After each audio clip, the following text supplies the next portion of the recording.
আসসালামু আলাইকুম, স্বাগত জানাচ্ছি চ্যানেল আই সংবাদে। সংবাদ কক্ষে আপনাদের সাথে আছি আমি প্রিয়াঙ্কা। বিস্তারিত সংবাদে শুরুতেই জানিয়ে দিচ্ছি ফ্রেশ আটা ময়দা সুজি সংবাদ শিরোনামগুলো। অন্তর্বর্তী সরকার দ্রুত নির্বাচন দেবে বলে তারেক রহমানের আশা, দলে অর্থনৈতিক কর্মকাণ্ডের বিরুদ্ধে কঠোর ব্যবস্থার হুঁশিয়ারি। গ্যাসের দাম বাড়ানোর প্রস্তাব নিয়ে সোমবার গণশুনানি, নিত্যপণ্যের দাম বৃদ্ধির পাশাপাশি জীবনযাত্রার ব্যয় বাড়বে বলে ক্যাবের আশঙ্কা। ঝিনাইদহের শৈলকুপায় ৩ জনকে গুলি করে হত্যা, চরমপন্থী দলে বিরোধের জেরে হত্যাকাণ্ড বলে পুলিশের ধারণা। কুয়েটে অস্থিতিশীলতায় কোনো মহলের ইন্ধন রয়েছে কিনা খতিয়ে দেখছে প্রশাসন। শিক্ষক কর্মকর্তা কর্মচারীদের রাজনৈতিক সম্পৃক্ততা পেলে ব্যবস্থার হুঁশিয়ারি। সম্ভাবনা থাকলেও কমপ্লায়েন্সের অভাবে কমছে চামড়ার বৈশ্বিক বাজার। ফিনিশড লেদার রপ্তানি করতে পারলে বাজার দাঁড়াবে $10 বিলিয়ন। এবং লাহোরে চ্যাম্পিয়ন্স ট্রফিতে 2 জায়ান্ট অস্ট্রেলিয়া ইংল্যান্ডের ম্যাচ আজ। 5 তারকাবিহীন খর্বশক্তি অস্ট্রেলিয়াকে সমীহ করছে ইংলিশ শিবির।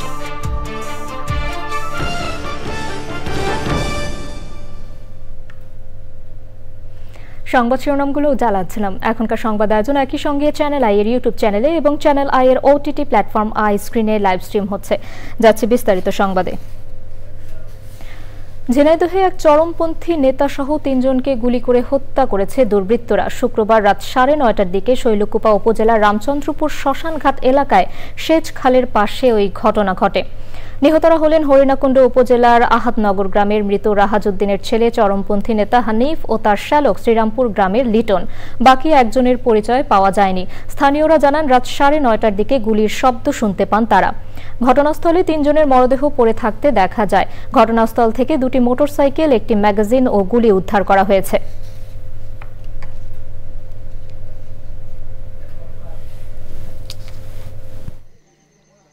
সংবাদের ভিত্তিতে এখানে এসেছি। 3টি ডেড বডি পাওয়া গেছে। একজন ডেড বডির ঠিকানা আইডেন্টিফাই করেছে, তার নাম হানিফ। তদন্ত সাপেক্ষে আমরা আইনগত ব্যবস্থা নিব। খুলনা প্রকৌশল ও প্রযুক্তি বিশ্ববিদ্যালয় কুয়েটে অস্থিতিশীলতার জন্য কোনো মহলের ইন্ধন রয়েছে কিনা তা খতিয়ে দেখছে বিশ্ববিদ্যালয় প্রশাসন। চ্যানেল আইকে বিশেষ সাক্ষাৎকারে বিশ্ববিদ্যালয়ের উপাচার্য অধ্যাপক ডক্টর মোহাম্মদ মাসুদ জানিয়েছেন, ছাত্রদের দাবির প্রতি সংহতি জানিয়ে কুয়েটে রাজনীতি নিষিদ্ধ করা হয়েছে। রাজনৈতিক সম্পৃক্ততা পেলে শিক্ষার্থীদের আজীবন বহিষ্কার ও শিক্ষক কর্মকর্তা কর্মচারীদের চাকরিচ্যুত করা হবে বলেও জানান তিনি। শহীদুল্লাহ রাজুর রিপোর্ট। 18 ফেব্রুয়ারি ছাত্রদলের সঙ্গে বৈষম্য বিরোধী ছাত্র আন্দোলনের নেতাকর্মীদের সংঘর্ষে রণক্ষেত্রে পরিণত হয় খুলনা প্রকৌশল ও প্রযুক্তি বিশ্ববিদ্যালয় ক্যাম্পাস। ছাত্রদলের সঙ্গে বিএনপির অঙ্গ সংগঠনের স্থানীয় নেতাকর্মীরা যোগ দিলে সংঘর্ষ ছড়িয়ে পড়ে নগরীর রেলগেট, তেলিগাতিসহ আশপাশের এলাকায়। সংঘর্ষে আহত হয় অর্ধশতাধিক শিক্ষার্থী। উদ্ভূত পরিস্থিতি নিয়ে চ্যানেল আইয়ের সঙ্গে কথা বলেন কুয়েটের উপাচার্য অধ্যাপক ডক্টর মোহাম্মদ মাসুদ।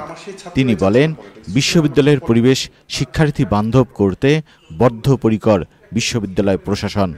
বিশ্ববিদ্যালয়ের প্রাণ হচ্ছে আমার ছাত্ররা। আমার ছাত্ররা যদি না থাকে আমার কোনো অর্গানিক কাজ করবে না। এখন আমার সেই ছাত্ররাই চাচ্ছে না পলিটিক্স, সুতরাং আমার পলিটিক্স রাখার তো এখানে দরকার নেই। যদি হিডেন কোনো পলিটিক্স আমরা টের পাই, ডেফিনেটলি এটার জন্য অ্যাকশন নেব, অবশ্যই। আমরা এবার সিন্ডিকেটে সেই জিনিসটা স্পষ্ট করেছি যে কেউ যদি রাজনীতি করে তাহলে তার কি হবে, সে পানিশমেন্টটা। ছাত্ররা কেউ রাজনীতি করে, লেজুর ভিত্তিক রাজনীতি যেটা বলছি, এটা যদি করে তাহলে তার সর্বোচ্চ শাস্তি, তার এখানকার ছাত্র তো বাতিল হয়ে যাবে। যদি কোনো এমপ্লয়ি করে তাহলে তাকে আমরা চাকরি থেকে বরখাস্ত করে দেবো সর্বোচ্চ, যদি প্রমাণিত হয়। এগুলো পরিস্থিতি অস্থিতিশীল করতে সুযোগ সন্ধানী মহল কাজ করছে বলেও অভিযোগ করেন উপাচার্য। এই ঘটনাটার পিছনে কারা জড়িত, কে দোষী, কে আমার ছাত্রদেরকে আঘাত করলো, আমার ছাত্ররাই করলো কিনা, বাহিরের কেউ করলো কিনা, এটা ইয়ে করার জন্য আমরা একটা তদন্ত কমিটি করে দিয়েছি। আর ইন দ্য মিনটে আমরা একটা মামলাও করেছি, কারণ আমরা চাই এটা একটা স্বচ্ছ তদন্ত হয়ে স্বচ্ছ একটা বিচার হোক। কারণ একটা ক্যাম্পাস সুন্দরভাবে চলছিল আমার, এর ভিতরে কে অস্থির করে তুললো, এটার পিছনে কারা দায়ী। কুয়েটের সংঘর্ষের ঘটনায় বিশ্ববিদ্যালয় প্রশাসনের ব্যর্থতা নাকচ করে উপাচার্য বলেন, শেষ পর্যন্ত শিক্ষার্থীদের মঙ্গলে কাজ করবেন তিনি। Shahidullah Raju, channel I, Dhaka. বিএনপির ভারপ্রাপ্ত চেয়ারম্যান তারেক রহমান বলেছেন, অন্তর্বর্তী সরকারের মূল কাজ একটি নিরপেক্ষ নির্বাচন দেয়া। তারা দ্রুত নির্বাচনের ব্যবস্থা করবেন বলেও আশা প্রকাশ করেন তিনি। সে নির্বাচনে বিএনপি জয়লাভ করলে রাষ্ট্র কাঠামো পুনর্গঠন করা হবে বলে জানান তারেক রহমান। দলের মধ্যে যারা অনৈতিক কর্মকাণ্ডে জড়িত তাদের বিরুদ্ধে কঠোর হুঁশিয়ারি দিয়েছেন তিনি। এখন সময় হচ্ছে কাজের। কোন সেই কাজ? সেই কাজ হচ্ছে দলীয় কর্মী হিসাবে কাজ হচ্ছে দলকে পুনর্গঠন করা, দলের দেশকে নিয়ে, দেশের মানুষকে নিয়ে দলের যে লক্ষ্য, দলের যে উদ্দেশ্য তা জনগণের কাছে পৌঁছে দেওয়া। যে 31 দফা আমরা আপনাদের সামনে উপস্থাপন করেছি, দেশের কাছে, মানুষের কাছে উপস্থাপন করেছি, সে 31 দফা গ্রামে গ্রামে প্রতিটি ঘরে পৌঁছে দেওয়া। এবং একই সাথে দলের একজন কর্মী হিসাবে এই কাজটি যেমন করবেন, একই সাথে দল হিসাবে, সামগ্রিকভাবে দল হিসাবে, একটি রাজনৈতিক দল হিসাবে, যেহেতু আমাদের সকল ক্ষমতার উৎস হচ্ছে, রাজনৈতিক ক্ষমতার উৎস হচ্ছে বাংলাদেশের জনগণ, সেই জন্য দল হিসাবে আমাদের সবচাইতে প্রথম কাজ হচ্ছে দেশকে পুনর্গঠন করা। সম্ভাবনা থাকলেও কমপ্লায়েন্সের অভাবে কমছে চামড়ার বৈশ্বিক বাজার। ধুঁকতে থাকা এই খাতের সম্ভাবনা কাজে লাগিয়ে অর্থনৈতিক সমৃদ্ধি অর্জনে চলছে টেকসই চামড়া খাত বিনির্মাণ শীর্ষক প্রকল্প। সংশ্লিষ্টরা বলছে, দূষণ ও অব্যবস্থাপনা কাটিয়ে LWG'র সনদ অর্জন করতে পারলে বিলিয়ন ডলারের বাজার সৃষ্টি হবে। মোশাহিদ রনির রিপোর্ট। পোশাক খাতের পর দেশের সবচেয়ে বড় সম্ভাবনাময় খাত চামড়া শিল্প। 8 দশকের অধিক সময়ের বাস্তবতা বলছে 85 বছরের পুরনো এই শিল্প চলছে ধুকে ধুকে। বিচিত্র সমস্যার ভারে জর্জরিত এই খাতে 3 বছরে রপ্তানি কমেছে 21 কোটি টাকা। এর বিপরীতে 5 বছরে চামড়া শিল্পের কেমিক্যালের দাম বেড়েছে গড়ে 30 থেকে 34% পর্যন্ত। বিশ্বের চামড়াজাত পণ্যের বড় বড় ব্র্যান্ডগুলো ইউরোপ ও আমেরিকার। এসব দেশের ক্রেতারা ট্যানারিগুলোর পরিবেশ ও ব্যবস্থাপনার উপর সর্বাধিক গুরুত্ব দেন, যার জন্য দরকার পড়ে লেদার ওয়ার্কিং গ্রুপের LWG সনদ। এই সনদ না থাকায় বর্তমানে বাংলাদেশের বড় রপ্তানি বাজার চীন। তবে চীনের রপ্তানি আদেশও অস্থিতিশীল। চলতি অর্থবছরের জুলাই থেকে ডিসেম্বর পর্যন্ত চামড়াসহ সকল ধরনের পণ্য সামগ্রীর রপ্তানি হয়েছে 57,91,124.95 মার্কিন ডলার। বর্তমানে রপ্তানি আয়ে চামড়া ও চামড়াজাত পণ্যে বাংলাদেশের অবদান বৈশ্বিক বাজারের মাত্র 3%। এক্ষেত্রে ট্যানারি ও ফুটওয়্যার সেক্টরের প্রতিষ্ঠানগুলো যাতে LWG'র সনদ পেতে পারে সেজন্য সচেতনতা বৃদ্ধিতে চলছে building A sustainable leather sector in Bangladesh শীর্ষক প্রকল্প।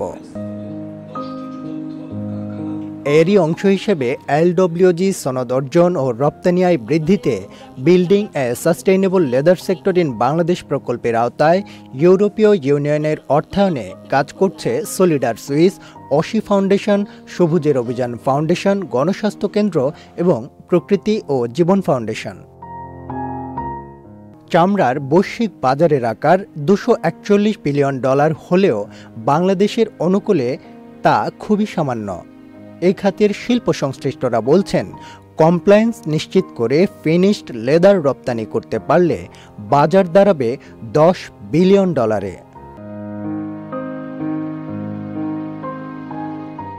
Moshahid Roni, channel I, Dhaka. প্রজন্ম থেকে প্রজন্মে বই পড়া শেখা ও চর্চার অন্যতম মাধ্যম হলো বইমেলা। শনিবার সাপ্তাহিক ছুটির দিনে সকালে বড়দের হাত ধরে অমর একুশে বইমেলায় আসে ক্ষুদে পাঠকরা। অভিভাবকদের মতে বইমেলা সুস্থ সাংস্কৃতিক বিকাশের মাধ্যম। ইফতেখার উদ্দিনের রিপোর্ট। প্রিয় বন্ধু বই, যার তুলনা সে নিজেই। ছুটির দিনে তাই বড়দের হাত ধরে বইয়ের খোঁজে ক্ষুদে পাঠকরা। বইমেলায় আসতে ভালো লাগে, আমি ভূতের বই খুঁজতে। আমার বই পড়তে ভালো লাগে। আমার আপু চায় স্কুলে নিয়ে যায়। নতুন প্রজন্মের মধ্যে বই পড়ার অভ্যাস ছড়িয়ে দিতে শিশুদের নিয়ে বইমেলা প্রাঙ্গণে আসেন অভিভাবকরা। বাচ্চাদেরকে বইমেলা নিয়ে আসলাম, তারা যেন ভবিষ্যতে বইয়ের প্রতি অনুরাগী হয়। স্টলগুলোতে নিয়ে আসলে হয়তো ওর চাহিদা অনুযায়ী বা ওর যেটা ভালো লাগে সেটা ও পছন্দ মতো নিতে পারবে, এটার জন্য ওকে নিয়ে আসা। চেষ্টা করি বাচ্চাদেরকে মেলায় নিয়ে আসতে, মেলার বিভিন্ন কোণা ঘুরে দেখাতে, বই ঘুরে ঘুরে দেখাতে, বইগুলোতে কি কন্টেন্ট আছে, পড়ার অভ্যাসটা তারা যাতে রাখে আর কি, সেই জন্য তাদেরকে আমরা এইড করি। শিশুরা নিজেরাও প্রকাশ করছে নিজেদের বই। আমি কবিতা লিখতে ভালোবাসি। বইটির নাম কেন তুমি আসোনি। এখানে আমি যেসব কবিতা লিখেছি তার মধ্য থেকে কয়েকটি কবিতা নিয়ে তৈরি। আমি দুটো বই লিখেছি। একটা হচ্ছে আমার একটা সেন্ট মার্টিন ভ্রমণ কাহিনী নিয়ে, এবং আরেকটি আমি আমার ছোট ভাইকে স্মরণ করে লিখেছি। শিশুতোষ সাহিত্যের মান ধরে রাখার আহ্বান জানান লেখক। বাচ্চাদের একটু আবেগের জায়গাগুলো চেনানো উচিত, পরিবারকে চেনা উচিত, ইতিহাসকে জানানো উচিত, ভালোবাসা কি, পরিবারের বন্ধনটা কি, এইটাকে সামনে নিয়ে আসতে হবে। এবং আমার মনে হয় শিশুদেরকে যদি আমরা না জানাই আর কে জানাবে। যান্ত্রিক জীবনে মেধা বিকাশের মাধ্যম হয়ে উঠবে বইমেলা, এমনটাই প্রত্যাশা সবার। Iftekhar Uddin, channel I, Dhaka.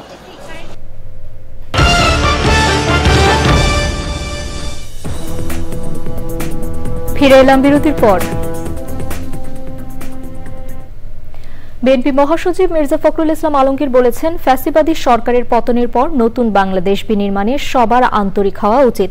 প্রয়াত সাংবাদিক মাহফুজুল্লাহকে নিয়ে রাজধানীতে এক আলোচনায় তিনি আরও বলেন, নতুন বাংলাদেশ নির্মাণে তরুণরা অবদান রেখেছে, তবে প্রবীণদের অবদানও ভোলা যাবে না। একই অনুষ্ঠানে প্রধান উপদেষ্টার প্রেস সচিব শফিকুল আলম বলেছেন, মাহফুজুল্লাহ দেশের সাংবাদিকতা জগতে অনন্য। মইনুল হাসানের রিপোর্ট। প্রয়াত সাংবাদিক মাহফুজুল্লাহর মরণোত্তর 21-এ পদকপ্রাপ্তি উপলক্ষে রাজধানীতে আলোচনা সভা। আলোচনায় মাহফুজুল্লাহর জীবন নিয়ে স্মৃতিচারণ করেন বক্তারা। রাজনৈতিক নানা প্রেক্ষাপটে তার অবদান তুলে ধরেন তারা। তারা স্কলারশিপে তারা এক্সপ্লেন করেছেন এবং ওনাদের লেখা সারা জীবন আমাদেরকে পথ নির্দেশনা করে। ওনার বিচিত্রার লেখা, ওনার সাংবাদিক হিসেবে এনভায়রনমেন্টাল জার্নালিজমের ওনার লেখা, ব্রিলিয়ান্ট লেখা। আমি মনে করি বাংলাদেশের গণতন্ত্রের জন্য লড়াইয়ের জন্য যদি কাউকে যদি পদক দিতে হয়, সর্বপ্রথম মাহফুজুল্লাহ দিতে হবে। যেমন কেউ যেত না টেলিভিশনে, তখন মাহফুজুল্লাহ একা ইনিংস খেলেছে। কেউ যখন এগিয়ে আসছে না, সাংবাদিক জগৎ থেকে কেউ এগিয়ে আসছে না, সংস্কৃতি কর্মীরা এগিয়ে আসছে না, বুদ্ধিজীবীরা এগিয়ে আসছে না, এর মধ্যে যখন মাহফুজুল্লাহের মতো একজন লোক ফ্রন্ট এন্ড সেন্টারে চলে আসে, এটা কিন্তু আন্দোলনের জন্য অনেক বড় পাওয়া। বিএনপির মহাসচিব বলেন, দীর্ঘদিন ধরে ফ্যাসিবাদের বিরুদ্ধে রাজনৈতিক দলগুলোর লড়াইয়ের চূড়ান্ত পর্যায়ে ছিল জুলাই আগস্টের আন্দোলন। তখন সমস্ত দলগুলোকে ঐক্যবদ্ধ করবার জন্য মাহফুজুল্লাহ মাহমুদুল্লাহ ভাই যে প্রচেষ্টা ছিল, আরেকজন ছিলেন জাফরুল্লাহ ভাই, সে প্রচেষ্টা ছিল একটা অসাধারণ প্রচেষ্টা, এবং তারা ছিলেন বলেই সেদিন বোধহয় সেই বাম ডান সবাই মিলে একটা জায়গায় আসা সম্ভব হয়েছিল। একেবারেই গণতন্ত্রের বিশ্বাসী মানুষ ছিলেন এবং সেই গণতন্ত্রকে প্রতিষ্ঠা দেওয়ার জন্য তিনি কাজ করেছেন। রাজনৈতিক স্বার্থে ইতিহাস বিকৃত করা হয়েছে বলে অভিযোগ করেন বিএনপির মহাসচিব। Moinul Hasan, channel I, Dhaka. নতুন করে গ্যাসের দাম বাড়ানোর উদ্যোগ নিয়েছে অন্তর্বর্তী সরকার। সোমবার এ নিয়ে গণশুনানি করবে বাংলাদেশ এনার্জি রেগুলেটরি কমিশন। গ্যাসের দাম বাড়ানোর প্রস্তাবের ওপর গণশুনানি এবং পরবর্তী কার্যক্রম স্থগিত করার দাবি জানিয়েছে consumers association of Bangladesh cab. তারা জানিয়েছে, অপ্রয়োজনীয় খরচ কমালে ও সিস্টেম লস রোধ করা গেলে গ্যাসের দাম আর বাড়ানোর প্রয়োজন হবে না। বিস্তারিত জানাচ্ছেন রফিকুল বাশার। ইতিমধ্যেই শিল্প ও আবাসিক গ্রাহকদের গ্যাসের দাম বাড়ানোর প্রস্তাব দিয়েছে পেট্রোবাংলা ও গ্যাস বিতরণ কোম্পানিগুলো। প্রস্তাবে শিল্পে প্রতি ঘনমিটার গ্যাসের দাম প্রায় 150% বাড়িয়ে 75 টাকা 72 পয়সা করতে বলা হয়েছে। আর আবাসিকে মিটারবিহীন গ্রাহকদের এক চুলা মাসে 990 টাকা থেকে বাড়িয়ে গড়ে 1321 টাকা এবং 2 চুলা 1080 টাকা থেকে বাড়িয়ে 1393 টাকা করার প্রস্তাব করা হয়েছে।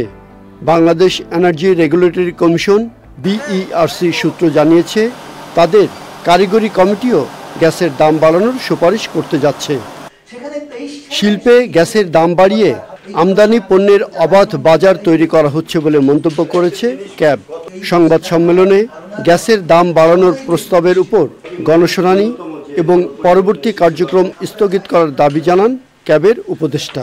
3 মাস 6 মাসে সরকারের কাছে বিদ্যুৎ দাম বাড়ানো, আমদানি বাজারকে এরকম অস্থিতিশীল, রপ্তানি বাজারকে অস্থিতিশীল করে ফেলা, এই সব ব্যাপারগুলো এবং 30 টাকা থেকে 75 টাকা শুধু শিল্পকে নিয়ে যাওয়া, এই সব বিষয়গুলো আমার সব অশনি সংকেত মনে হচ্ছে। ক্যাব উপদেষ্টার মতে খরচ কমিয়ে ভর্তুকি কমানো সম্ভব, তবে সরকার সে পথে হাঁটছে না। এসব কিসের ইঙ্গিত যে এই খাতটাকে আমরা আমদানি বাজারে পরিণত করছি এবং সরকার সেখানে পুরোহিত্য করছে, এটাই প্রমাণ করে এই সরকারের মেয়াদ শেষ হবে এই আশঙ্কাও মানুষ করছে। এই মূল্য বৃদ্ধি সরকারের করা দরকার, আমি তা বিশ্বাস করি না। আমি বিশ্বাস করি যে কোথাও নেপথ্যে অনসত্যি সরকারকে এইসব কাজ করতে বাধ্য করছে এবং মানুষের মুখোমুখি করছে।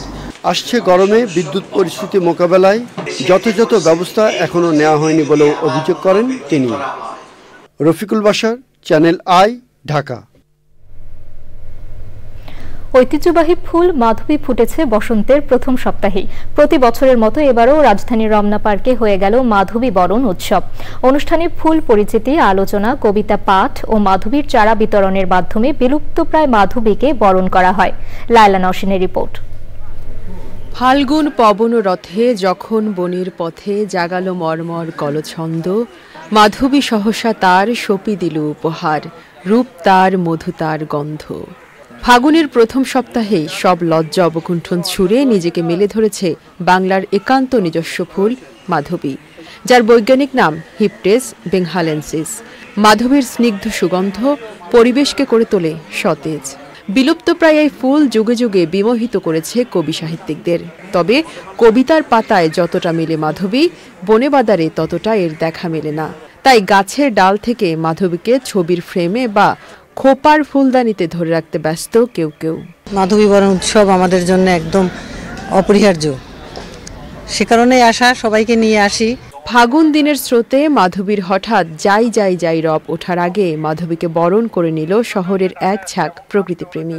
রাজধানীর রমনা পার্কে উদ্ভিদ ও পরিবেশ বিষয়ক সংগঠন তরুপল্লব প্রতি বছরের মতো এবারও আয়োজন করেছে মাধবী বরণ উৎসব। ফাল্গুনের প্রথম সপ্তাহে আমরা চেষ্টা করি মাধবীর কাছে আসতে, এবং যারা পুষ্পপ্রেমী বা বৃক্ষপ্রেমী তাদেরকে নিয়ে আমরা মাধবীর কাছে আসি। আমরা এই মেসেজটা দিতে চাই যে এটা হচ্ছে প্রকৃত মাধবী এবং এটা অনেক দুর্লভ, আমাদের বন পাহাড় থেকে হারিয়ে যাচ্ছে, এটাকে যেন সংরক্ষণ করা হয়। আমাদের ফুল মাধবী ফুল, আমাদের একটা গভীর আবেগ আছে, আমরা অনেকে এটাকে খুব ভালোবাসি, সেই জন্যই এই দিনটির অপেক্ষায় থাকি।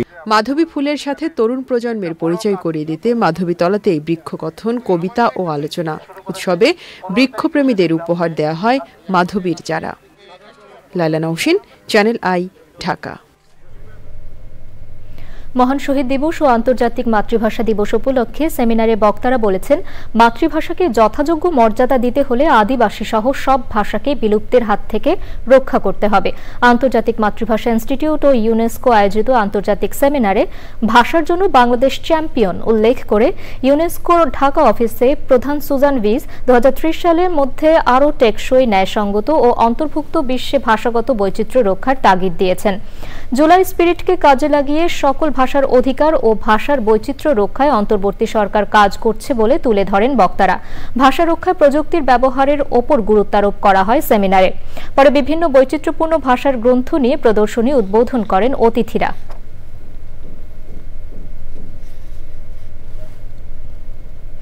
এবারে নিটোল টাটা কৃষি সংবাদ।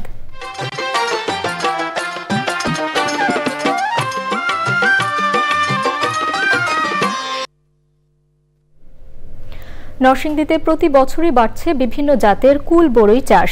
অল্প খরচে বেশি লাভজনক হওয়ায় অনেকেই ঝুঁকছেন বড়ই চাষে। লাভ বেশি হওয়ায় অন্য পেশা ছেড়েও অনেকে ঝুঁকছেন এই চাষে। এবারে প্রকৃতি সংবাদ।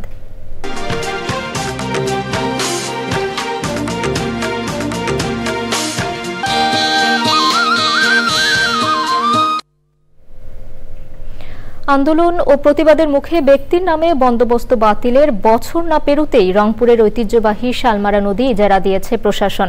নদীর পানি ব্যবহার ও মাছ শিকার করতে না পারায় মুখোমুখি অবস্থানে জেলে কৃষক সহ এলাকাবাসী ও ইজারাদাররা। বাস্তুতন্ত্র ও পরিবেশ প্রতিবেশ রক্ষার পাশাপাশি পরিস্থিতি নিয়ন্ত্রণে দ্রুত ইজারা বাতিলের দাবি স্থানীয়দের। তবে আইন মেনেই শালমারা নদী ইজারা দেওয়া হয়েছে বলছে প্রশাসন। দর্শক, সবশেষে ফ্রেশ আটা ময়দা সুজি সংবাদ শিরোনামগুলো জানিয়ে দিচ্ছে আরো একবার। অন্তর্বর্তী সরকার দ্রুত নির্বাচন দেবে বলে তারেক রহমানের আশা। দলে অনৈতিক কর্মকাণ্ডের বিরুদ্ধে কঠোর ব্যবস্থার হুঁশিয়ারি। গ্যাসের দাম বাড়ানোর প্রস্তাব নিয়ে সোমবার গণশুনানি। নিত্যপণ্যের দাম বৃদ্ধির পাশাপাশি জীবনযাত্রার ব্যয় বাড়বে বলে ক্যাবের আশঙ্কা। ঝিনাইদহের শৈলকুপায় ৩ জনকে গুলি করে হত্যা। চরমপন্থী দলে বিরোধের জেরে হত্যাকাণ্ড বলে পুলিশের ধারণা।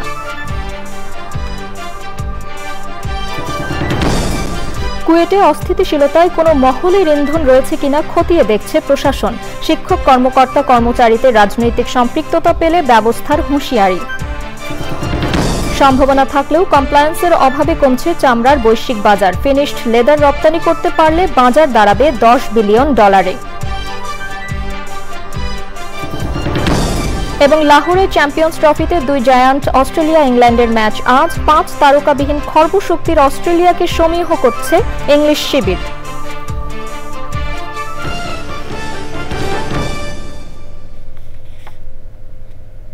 দর্শক, এখনকার সংবাদ আয়োজন এ পর্যন্তই। এতক্ষণ সাথে থাকার জন্য ধন্যবাদ সবাইকে।